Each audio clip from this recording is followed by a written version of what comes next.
So how does Brian Flores give Brock Purdy so much trouble? He just makes him very unsure of what he looks at. Here's an example, 2nd and 10.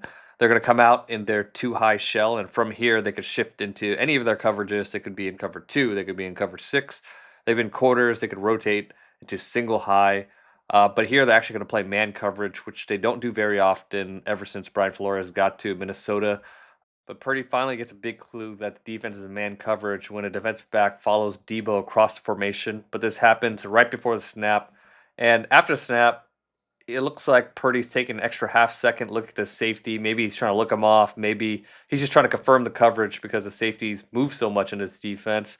But he does take a little extra time. And they're running their 4 strong concept with 4 receivers flooding one side of the field. And this is usually better against zone, but the Vikings are in man. Against man, Purdy likes going to the backside slant, and that's Ayuk in this example, but that's actually Kittle against the Vikings. And you can see when Purdy gets to the backside slant, the weak side safety rotated down, takes a throw away, makes him hold the ball, forces him to scramble, and he gets sacked for 4 yards, and he puts himself in a 3rd and 14.